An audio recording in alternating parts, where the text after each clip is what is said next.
Hello বন্ধুরা, তোমাদের জন্য আজকে আবারও নিয়ে চলে আসলাম নতুন একটা রেসিপি।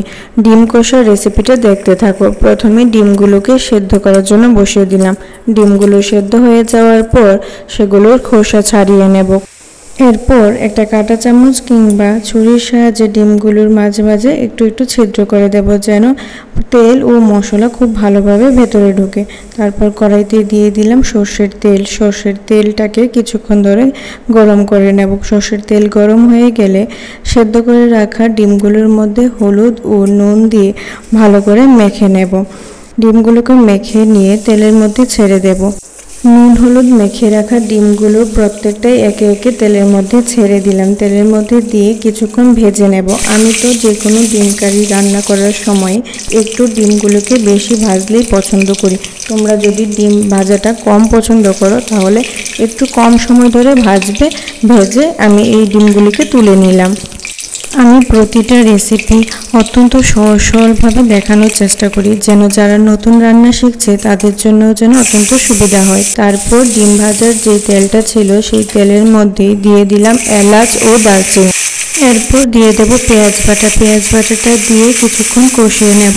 যতক্ষণ না পর্যন্ত পেঁয়াজের থেকে কাঁচা গন্ধটা চলে যাচ্ছে ঠিক ততক্ষণ কষিয়ে নেব।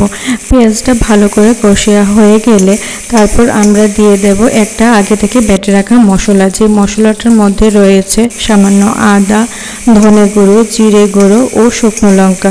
সবগুলো একসাথে দিয়ে ভালো করে বেটে নিয়েছি। বাটা মশলাটা দিয়ে পেঁয়াজের সাথে বেশ অনেকক্ষণ ধরে কষতে থাকবো। মশলাটা যতক্ষণ না পর্যন্ত তেল ছাড়ে ততক্ষণ কষতে থাকবো। তারপর দিয়ে দিলাম চিনি। চিনির জন্য কালারটা ভালো আসবে। তারপর দিয়ে দিয়েছি সামান্য হলুদ। সবগুলো দিয়ে আবারও একটু ভালো করে নাড়াচাড়া করে নিলাম। তারপর আগে থেকে ভেজে রাখা ডিমগুলো দিয়ে দিচ্ছি। ডিমগুলোকে দিয়ে মশলার সাথে একটু ভালো করে নাড়াচাড়া করে নেব। মশলার মধ্যে এভাবে ডিমগুলোকে কিছুক্ষণ নাড়তে থাকলে ডিমগুলোর মধ্যে মশলাটা বেশ ভালো করে ঢুকে যাবে। ডিমগুলোর মধ্যে মশলাটা ভালো করে ঢুকে যাওয়ার পর এখানে দিয়ে দেব আমরা জল।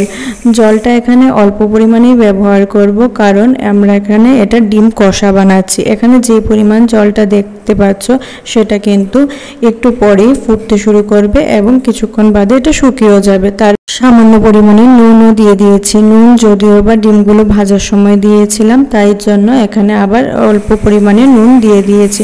এখানে আমাদের ঝোলটা ফুটতে শুরু করলো। এটাকে বেশ কষা কষা বানিয়ে নেব। ঝোলটাকে আরও অনেকটা সময় ধরে শুকিয়ে যাওয়ার পর তারপর ডিমগুলোকে কড়াই থেকে নামিয়ে নেব। ঝোলটা প্রায় শুকিয়ে এসেছে।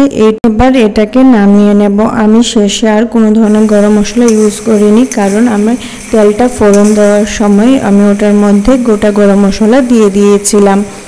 এখন এটা গ্যাসের ফ্লেম অফ করে ঝোলটাকে নামিয়ে নেব। আমার আজকের এই ভিডিও তোমাদের কেমন লাগলো কমেন্ট করে জানিও। যদি ভালো লেগে থাকে তাহলে অবশ্যই লাইক, শেয়ার, কমেন্ট এবং সাবস্ক্রাইব করে আমার পাশে থেকো।